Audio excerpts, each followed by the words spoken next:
Okay, so I'm going to keep this part relatively short. So, people who are following my Instagram page will probably already know what happened for day two of the YCS here at Sydney. Unfortunately, we had a pretty rough day all round, and I mean, probably all of us but Luke were just not having much of a good day at all. As people follow, my Instagram pretty much said about 8:30. I was heading to the venue. High stress but high hopes. Thought that the 1,000 odd hours of practice and guru control would help pull me through at least to maybe going 7-3 on the last round. I was 5-2. Walked into round 8. I met my opponent of nobody when the timer started. My opponent never arrived. So it was kind of a case of, well, a bit of, I kind of evilishly hoped that they would never rock up. I had my opponent, not my opponent, my someone that was playing next to me on the next table on 35 had a similar thing. At 2 minutes and 10 seconds, my opponent was running through the door, sat down. I told him he had 30 seconds to get everything out onto the table. Deck shuffle presented and a dice roll done, and he did it all successfully in 25 seconds. So I couldn't call the judge on him for a game loss. We played our round. He won the dice roll with an 11 to my 10. It was Striker Orcust. And it was pretty much what happened in round 2. I lost the dice roll. He opted to go first. I opened a nuts hand, but I was caught going second, and that was bowl game. It was just like opening 4 hand traps against Orcus with Extravagance is usually great, but it doesn't matter when you don't open engine. I stopped him for 4 turns. It didn't matter. He had an Ash for my Extravagance. He had a second Ash for my top decked Extravagance, and then he had Ghost Ogre for the Hidden City that I played on the next turn. I tried to flip Guru face up. He Ghost Ogred it, so just dead Guru on field. We went to game 2. I opened 4 hand trap and bloody Volta Lyric. So it was like, so enough for it. It was like 2 trap, 2 hand trap pass. So it was like, there can only be one in Imperm. He opens and top decks into Twin Twisters, discarding Harp Horror, the best discard he could have, pops both back row. I Lancia him to stop him from playing. He comes back to me. I draw for turn. It's Mystic Mine. I activate it and successfully resolve it. I pass turn back to him with his 1 monster aboard. And he goes draw for turn. And he plays immediately the draw for turn. During the draw phase, it was another Twin Twister. There was nothing I could do at all. Star Revelation, play a consistent deck, not the deck you're familiar with, because that's probably going to pull you through just because the deck's going to open well. I just couldn't open anything to play, and that pretty much sealed me in. Round 8, I went X3. I dropped. There was no point to continue playing. Took a walk. Came back with some money to play some winner mats. And both winner mats I lost in the first round in elimination of top 8.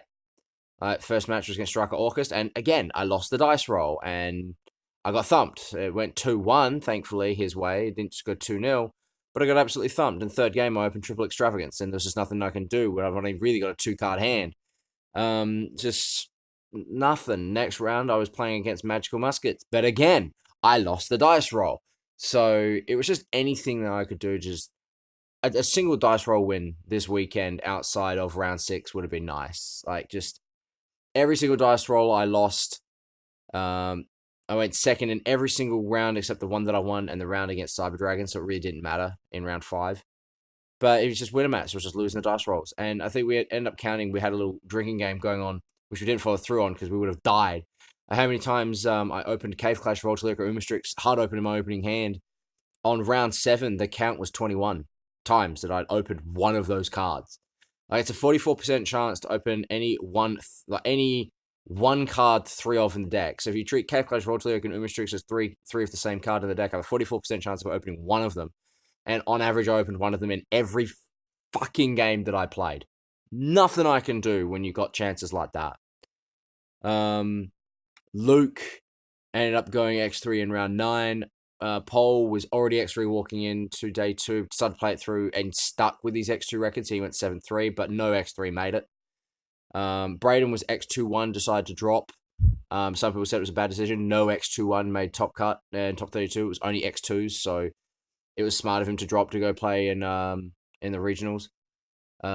Luke was playing the Attack of the Giant card, and unfortunately he got called out for the one random prize card 4-man giveaway where you play a 4-man quick tournament 2-rounder.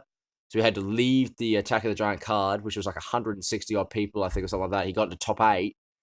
I had to leave that and take a round loss to go play with the prize card. But when Altergeist versus Heroes in round 2, he kind of wins. So he actually managed to like claw us back to something. Team Excite walks out with the stupid Link Dragon, the Link God, not Link God Dragon, but the one that's like Suedo Ultimaya Zolkin.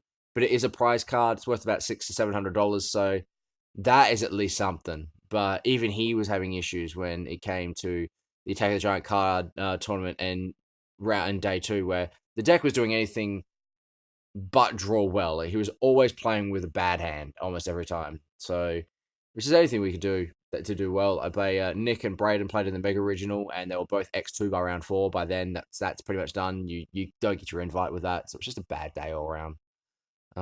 We're heading back tomorrow afternoon at about 4 or 5 p.m. So we're just gonna rest tonight.